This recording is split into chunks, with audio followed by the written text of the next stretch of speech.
Every single day, things happen all around the world that defy conventional explanations. And most of the time, unless it happens to yourself or someone you know directly, then chances are you'll never even know it happened.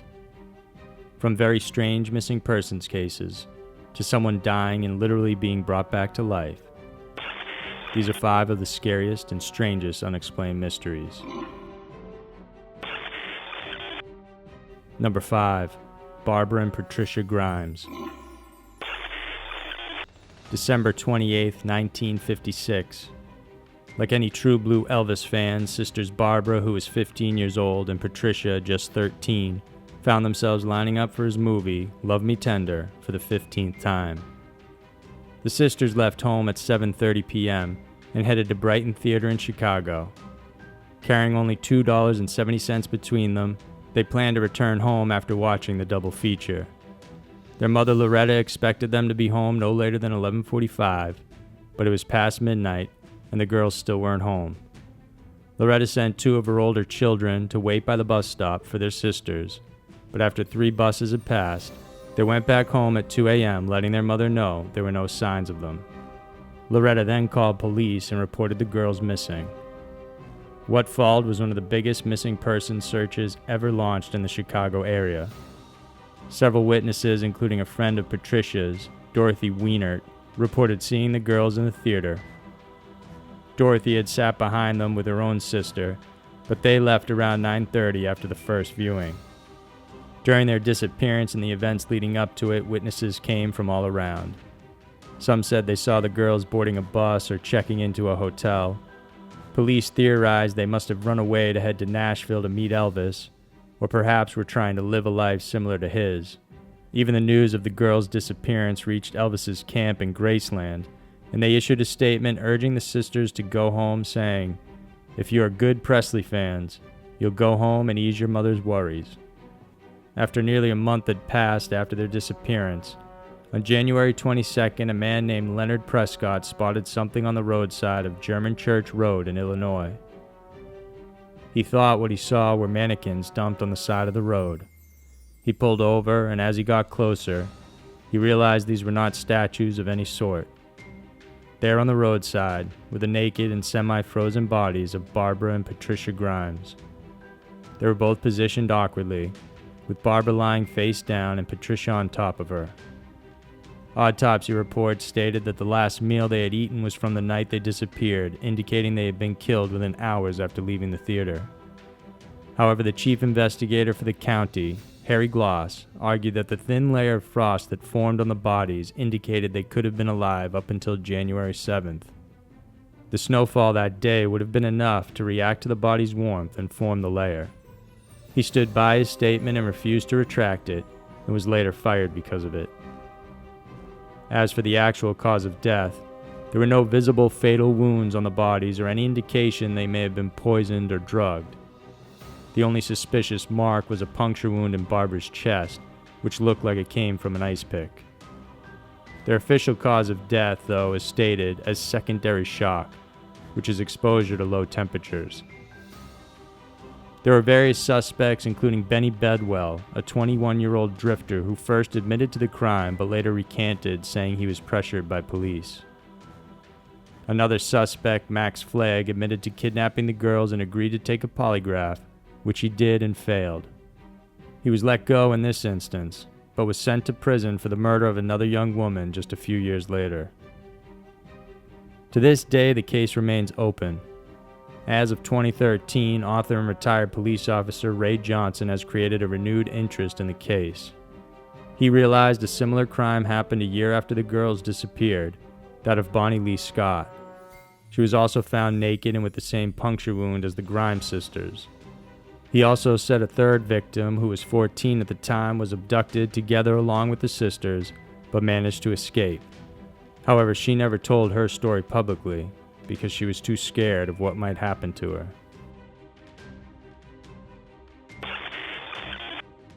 Number 4. Don Henry and Kevin Ives. On August 23, 1987, the bodies of 16-year-old Don Henry and 17-year-old Kevin Ives were found sprawled out on the train tracks just south of Little Rock, Arkansas. Although the engineer saw them, he was unable to stop the momentum of the train to prevent it from running them over. With the train's loud sound, it would be impossible for the boys not to hear it or react, but the boys remained unmoving, as if they were already dead. During the investigation, police suspiciously rushed the case, stating the boys died from a drug overdose while on the tracks. But their families refused to believe them and insisted the situation be looked into further.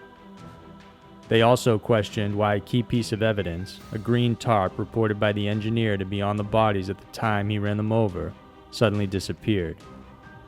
With the persistence from the families, a grand jury eventually overruled the initial cause of death, proclaiming the boys' deaths as probable homicides. A second autopsy was then conducted, and it was discovered that Don had suffered multiple stab wounds while Kevin was knocked unconscious before the train accident. Investigations were done, but no sufficient evidence or lead were ever found as to who would have hurt the young men. Kevin's mother and many others believe the boys had witnessed or stumbled across a drug drop involving high-ranking gang members and were killed as a consequence. A witness also reported a police officer beating up 2 teenagers in a parking lot before throwing them in a car and driving off that day. However, it's unclear whether the boys were Kevin and Don. What's odd about the incident is that an investigator discovered an eerily similar crime in Hodgen, Oklahoma. This case also involved 2 boys who were placed on the train tracks before being run over. No one was arrested for that crime as well.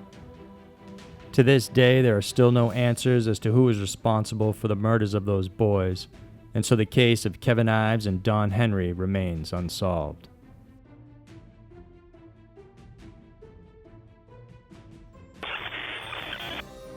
Number 3. Gene Hilliard.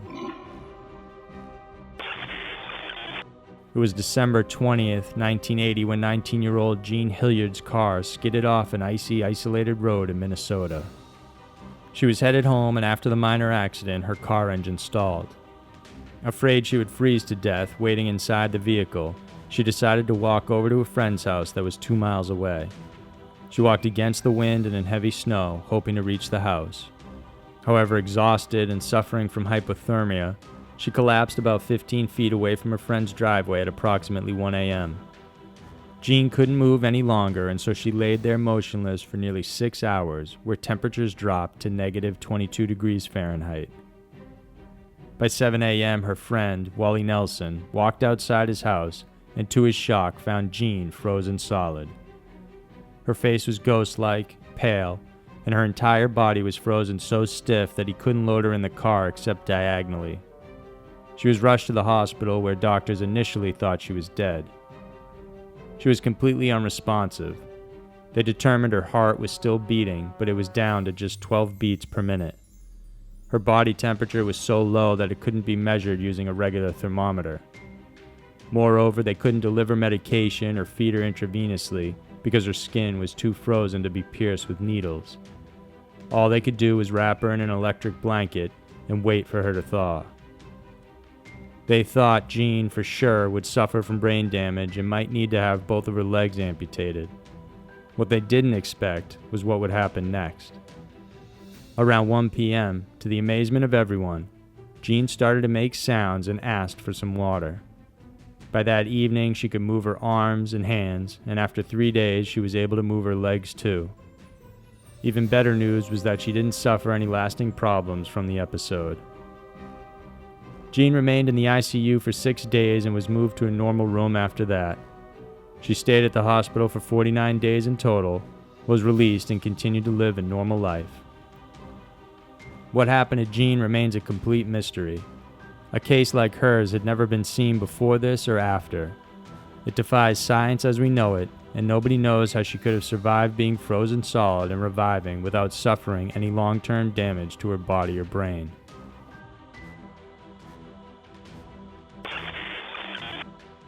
Number 2. Beaumont children disappearance. It was a hot Australian day on January 26, 1966, and the 3 Beaumont children, 9-year-old Jane, 7-year-old Arna, and Grant, who was 4, asked their parents if they could head to Glenelg Beach, just a 5-minute bus ride away from their home. Their parents, Jim and Nancy, thought Jane was responsible enough to take care of her siblings and agreed to let them go. Nancy gave her daughter coins for the bus and some food. The children were instructed to catch the afternoon bus and be home by 2 p.m. However, the following morning, the children were officially declared missing. Detectives pieced together that the children boarded the 10 a.m. bus headed to the beach. Nancy spent the morning with a friend while Jim went to meet with potential clients. A little after lunchtime, Nancy waited for her children to get home, but the bus arrived without them. A few more buses came and went, and without any sign of the kids, Nancy became frantic. The moment Jim arrived home, they headed to the beach to look for them. They still couldn't find the siblings and reported them missing soon after that. The missing children became front-page news on January 27th, and eyewitnesses began to come forward. One lady reported seeing them inside the bus, and 5 minutes later at 10:15 a.m., they got off at Mosley Street. The next sighting came from a postman who knew them well. He said he saw them walking on Jetty Road towards the beach, but later on revised his story, believing he had seen them in the afternoon instead of the morning.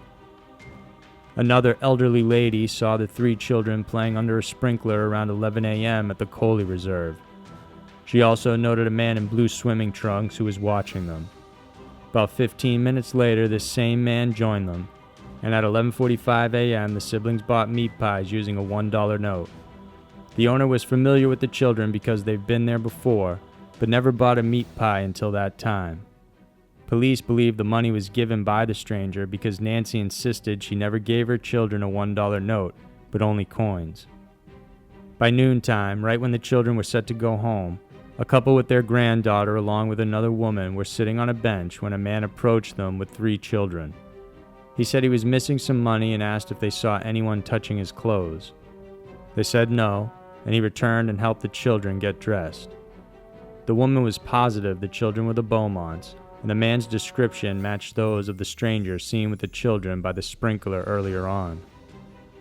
An extensive campaign was launched to help the 3 kids. All of their belongings, the ones they took to the beach, were also missing, which indicated that they had not been swept into the ocean.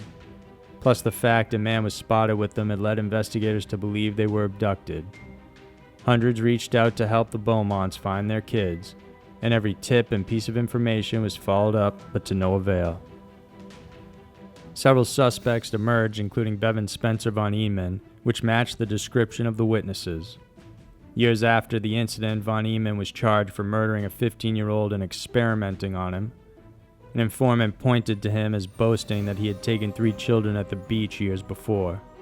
However, no concrete evidence has been found to link him to the Beaumont children. Other suspects include Arthur Stanley Brown, who was charged for killing 2 young girls in 1970.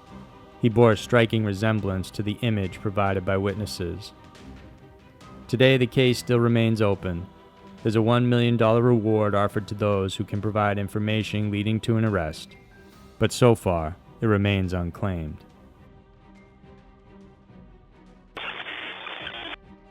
Number 1. Angela Hammond. In Missouri, on April 4th, 1991, Angela had just dropped off her fiancé Rob at his house. She promised she would call him within a few hours so they could plan to meet up later on.